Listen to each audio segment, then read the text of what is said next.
Video games. Many of us grew up with them. This is a story of how video games became part of our daily lives.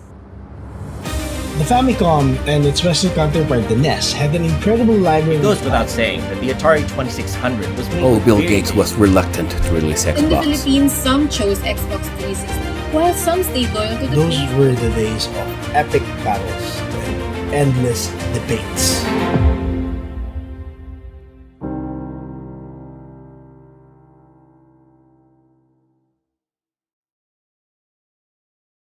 The next generation doesn't start until we say it does. Microsoft wanted to pull Sony down a peg, and arguably, they did it with the 360. In the Philippines, some chose Xbox 360 as the superior device, while some stayed loyal to the PlayStation. The balance shifted again against Sony's favor when they were hacked in 2011. Sony has confirmed that hackers broke into its PlayStation network. After suffering what the company called an external intrusion. Sony felt the humiliation again this time because of their hubris, but they are not out yet. At the 2013 Electronic Entertainment Expo, Sony announced the PlayStation 4 and basically said that everything that Microsoft's next console, Xbox One, was not. We're equally focused on delivering what gamers want most, without imposing restrictions or devaluing their PS4 purchases. Gamers from E3 and who watched the telecast at home were convinced that the PS4 was the better console since Xbox One was very anti-consumer. What happened days after?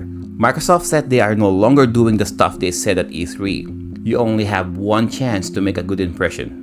Microsoft, they blew it. To make things worse for Xbox, Final Fantasy VII Remake was announced on the PlayStation 4 first. Everyone went nuts.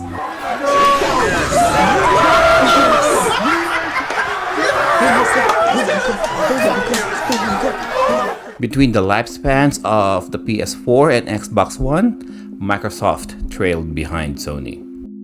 And so Microsoft initially believed that the Xbox should also cross the Pacific and make a significant dent in the Japanese market.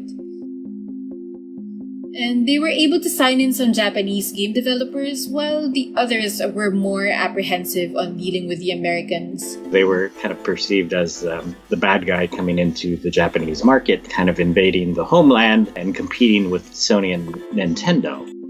Not to mention the Japanese gaming community, they were indifferent with Western-style games. Microsoft saw the low numbers and the Japanese gaming sensibilities did not sit well with them either. Microsoft had other plans. Let's buy out other Western gaming developers. Make more exclusive games only for Xbox. Xbox already have Fable, Forza, Halo, Gears of War. They bought Bethesda in 2021, effectively owning Fallout and Elder Scrolls. They bought Activision Blizzard in 2022, effectively owning Call of Duty and World of Warcraft. By doing so, Microsoft can focus more investments on the westernized and English-speaking countries. Japan is not the only gaming market in Asia. Singapore, Hong Kong, South Korea, and even the Philippines are more accommodating to Xbox.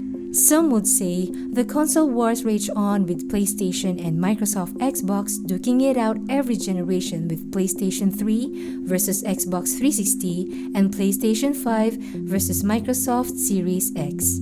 Characters are created and revived as needed, and numerous sales and discounts happen as a consequence.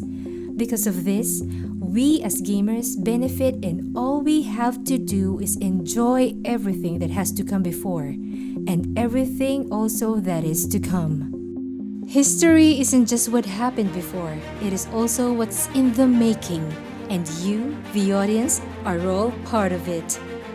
We invite you to join us in our journey through it at the Shuffle Emporium, Studio PH, and Retro Unlimited booth.